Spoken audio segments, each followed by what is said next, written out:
Hello again, this is another video on Lewis structures.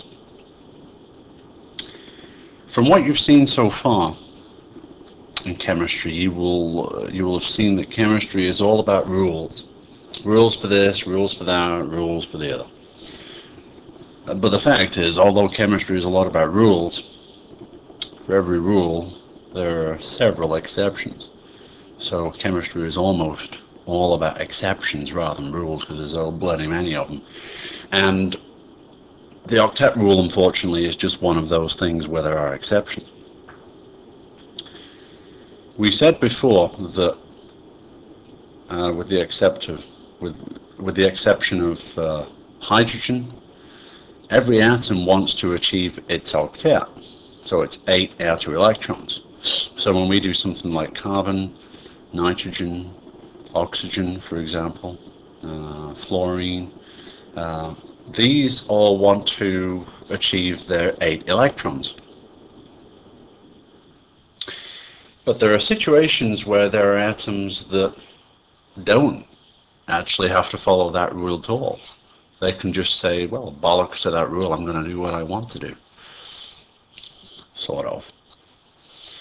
Let's have a look, for example, at BeF2. Now, Be is beryllium, very small atom in the periodic table.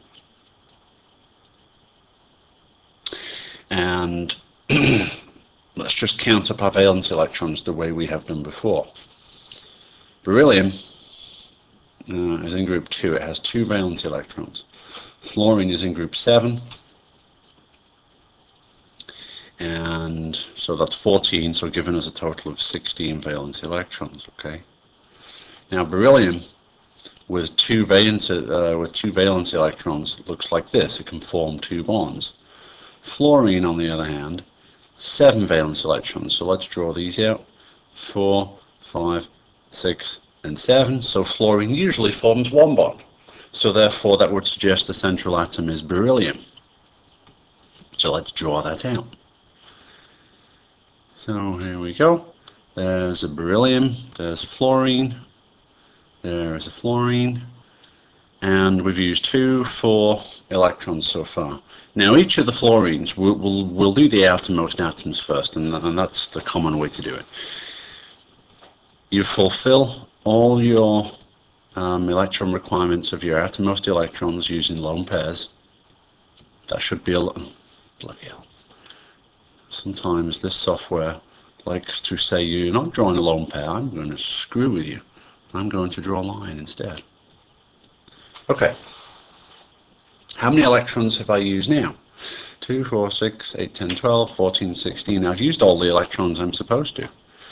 I've fulfilled the requirement of bonds for beryllium, and I've also fulfilled the requirement of bonds for fluorine. Now each of the fluorines has its octet of electrons, but beryllium doesn't.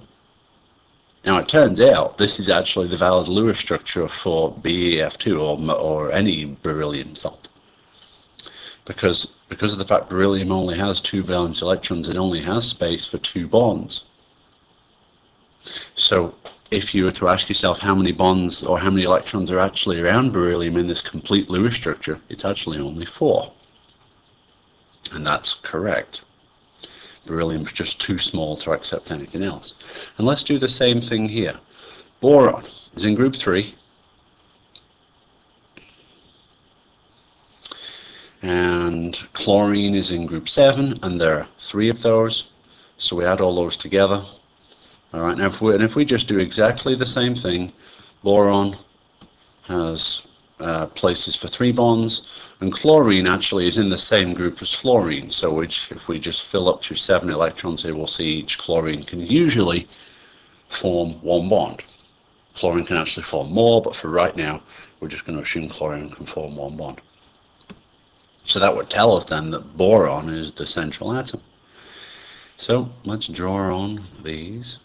Chlorine, fluorine. We'll put our single bonds between them, same as we always do. And then, just as we did for the fluorines, we're going to draw on our lone pairs to complete the octets of each of the 3, 3 times in a row.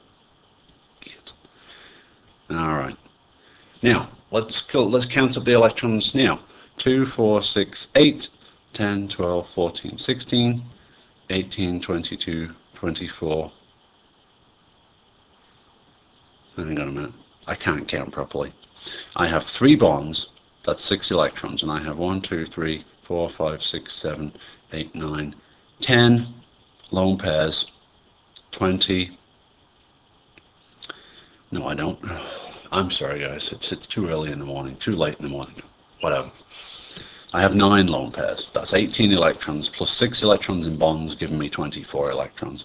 So I've fulfilled my number of electrons here as well. Notice, though, it's the same thing as for beryllium. Well, almost. Boron, because it only has 3 lone pairs or 3 valence electrons, it can only have a total of 6 electrons around it, even though that's a valid Lewis structure. So these two are the atoms that can violate the octet rule by having less than 8 electrons around themselves in a valid Lewis structure. And then we go to the other side of the coin, where we can have more. H2SO4. Sulfur is in period 3 in the periodic table. It's big. It can actually accept more electron density around itself because it's got higher energy empty orbitals, as all bigger atoms do. But without getting into too much depth about that, let's count up our number of valence electrons here first. I have 2 from the 2 hydrogens. I have 6 from my sulfur, and I have 6 from my oxygens. I got 4 of those though, so that's 24. So I actually have a good number of electrons to place here. That is 32.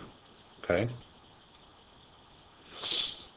Now, let's think central atom. Okay.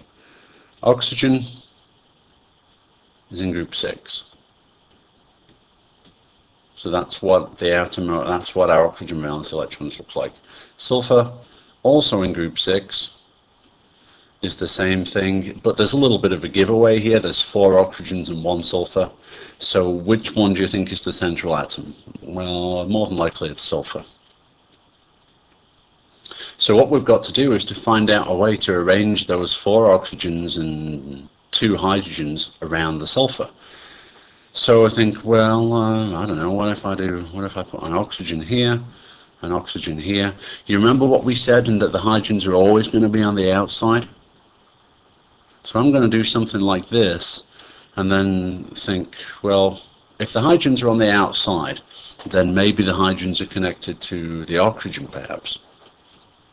But let's just try something like this first. Let's draw connecting bonds to the sulfur and the oxygen.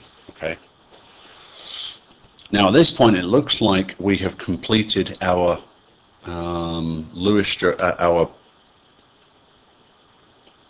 our octet rule requirement for sulfur, because we have 4 bonds around there.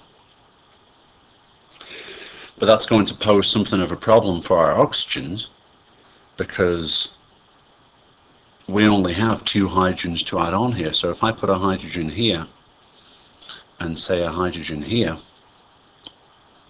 then I get to a point where only 2 of my oxygens have complete octets when I put my valence electrons on.